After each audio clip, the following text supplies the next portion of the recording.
a land divided by language, yet united by chocolate. Belgium, a kingdom born from rebellion, balanced on the edge of cultures and built on contradictions that somehow work.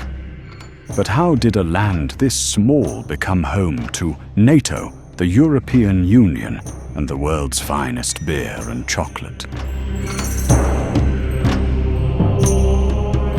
Belgium sits quietly in Western Europe, tucked between France, Germany, and the Netherlands. But from the very beginning, this peaceful-looking land was a crossroads, and crossroads are never calm. For centuries, armies marched across these fields. Romans, Franks, Spaniards, Austrians, and French all fought for control of this fertile, strategic patch of earth. It was neither Latin nor Germanic, Catholic nor Protestant, French nor Dutch. It was everything, and nothing at the same time.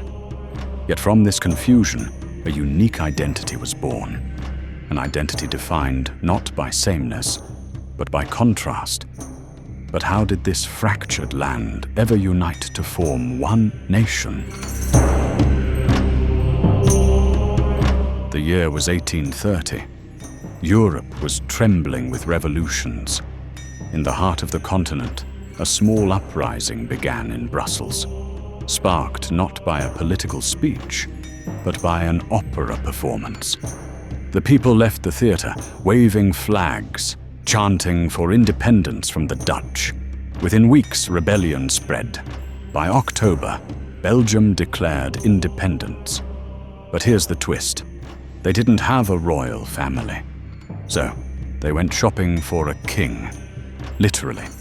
They chose Leopold of Saxe-Coburg, a German prince who accepted the crown of a brand new country that barely knew what it wanted to be.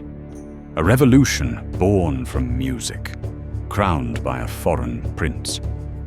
Yet the young nation faced a deeper question. How do you unite people who don't even speak the same language? Belgium is split into two main language regions. Flanders, where they speak Dutch, Flemish, and Wallonia, where they speak French. In the middle, the bilingual heart, Brussels. At first, French dominated politics and culture, but the Flemish, proud of their own tongue, fought for recognition. Over time, equality was achieved, at least on paper. Today, Belgium officially has 3 languages: French, Dutch, and German. It's a delicate balance that sometimes feels like a marriage, constantly on the edge of divorce. But somehow, they make it work. However, the language divide wasn't Belgium's only challenge. The world was about to test its strength, twice. The world deserves to hear what happened to Belgium during the World Wars. So hit that like button and share it with friends.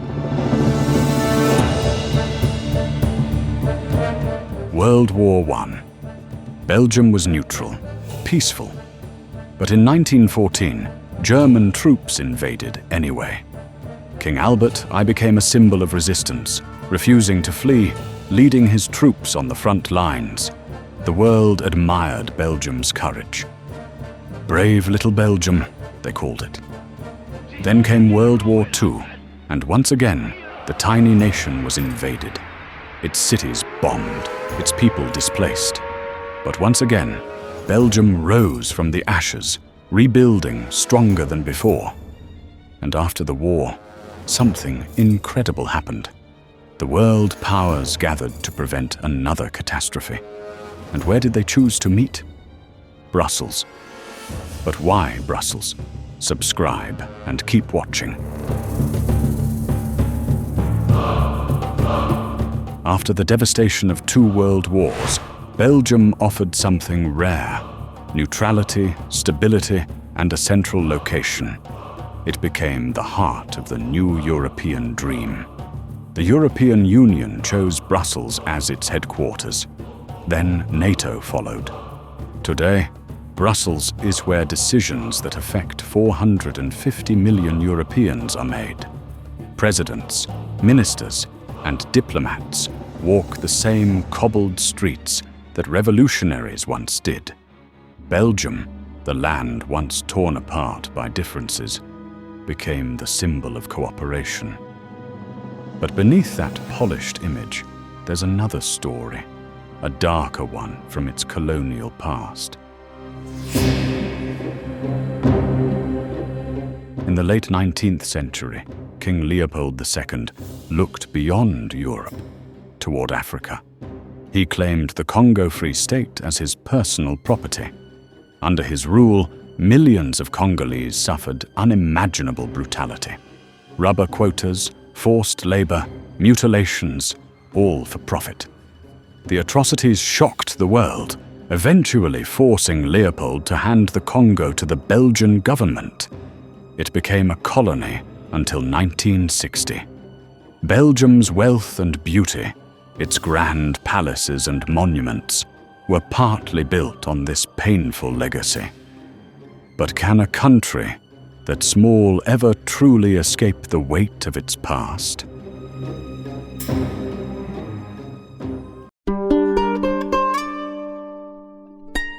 If there's one thing Belgians have mastered, it's irony.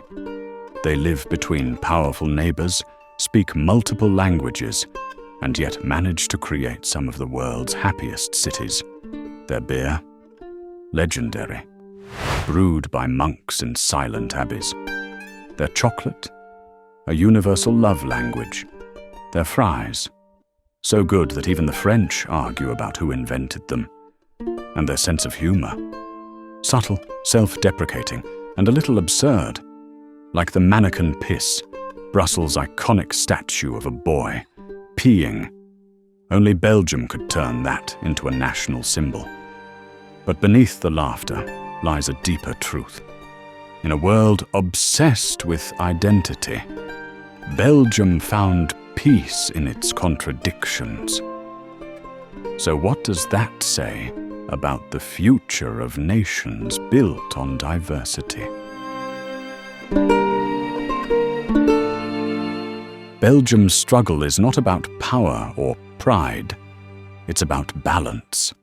It's about proving that opposites can coexist without destroying each other.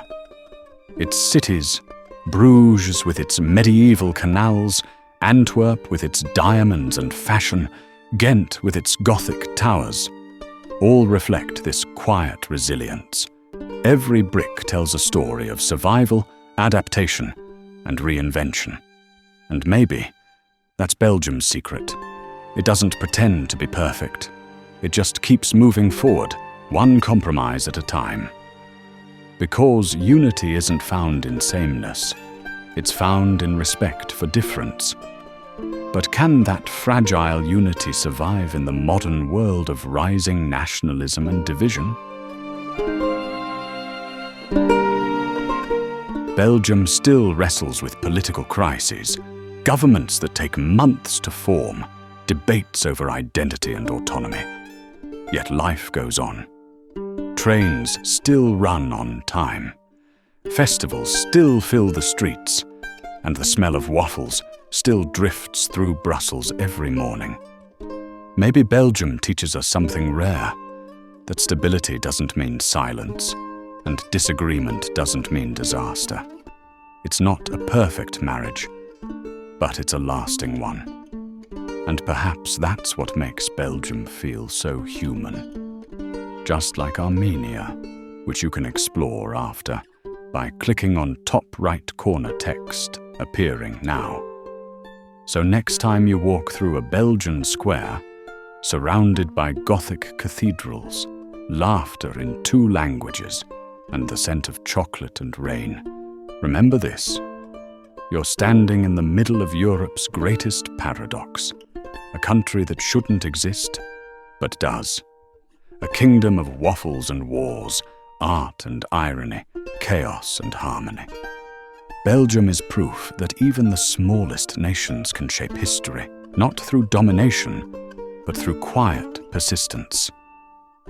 Today, Belgium's influence reaches far beyond its borders, from the European Parliament to the global stage of art and music.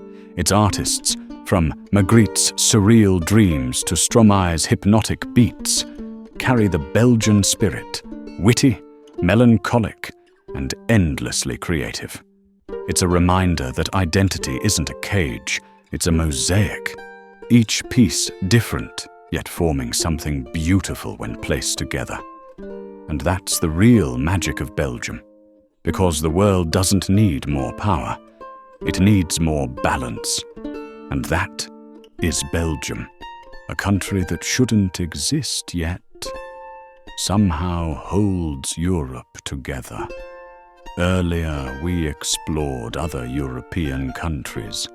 Tap on Europe playlist that you see on your screen and watch them one by one. Stay curious.